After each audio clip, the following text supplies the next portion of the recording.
Okay, so welcome back, guys. This is going to be, I would assume, part two, if not a continuation of the previous video where we were tuning the Rabbit. The tuner has sent in a tune. Right now, I am currently hooking up a battery tender to the vehicle to make sure that the battery maintains a certain voltage.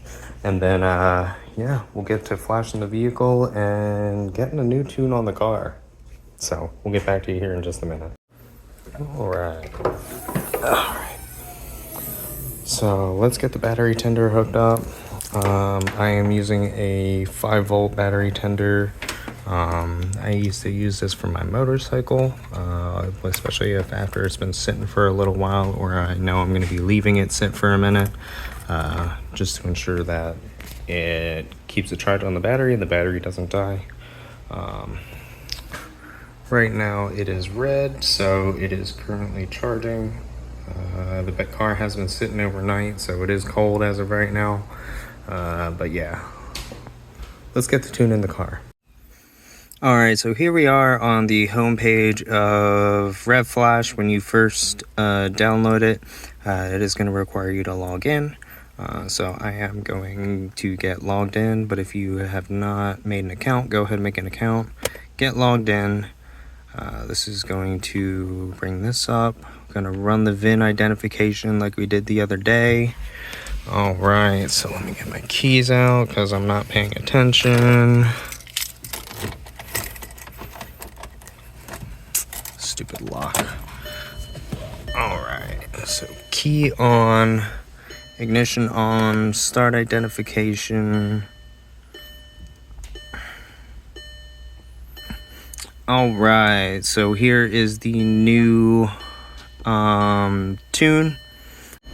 Sorry, this keeps cutting out. I keep having to restart the engine and everything like that. Keeps connecting to the car, but yeah, so this is pretty much just going to reflash the ECU.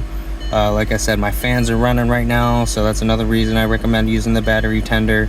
This might take up to 10 to 15 minutes. Typically, from my understanding, block 2 is typically the longest. So yeah, let's see how long this takes, and then we will take it out on a test drive and see how she runs. So about 10 minutes has elapsed. We are now on block 3. Block 2 took around 10 to 15 minutes or so. But like I said in the first part of this, I just wanted to show and demonstrate to you that flashing your car at home by yourself in your garage with basically limited to whatever your tune requires, you can do this at home.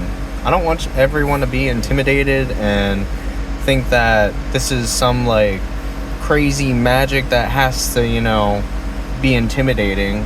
But yeah, we're almost done and ready to go for this tune.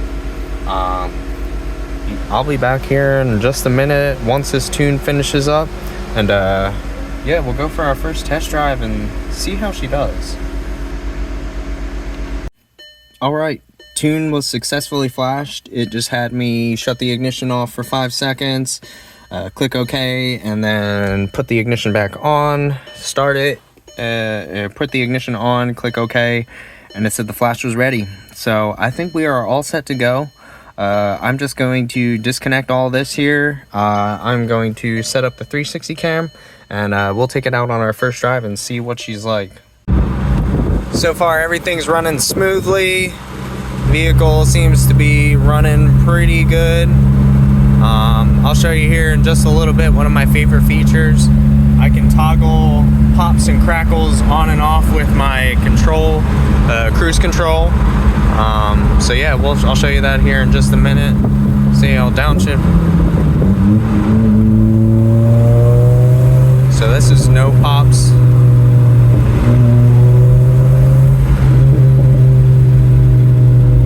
And we're gonna turn them on.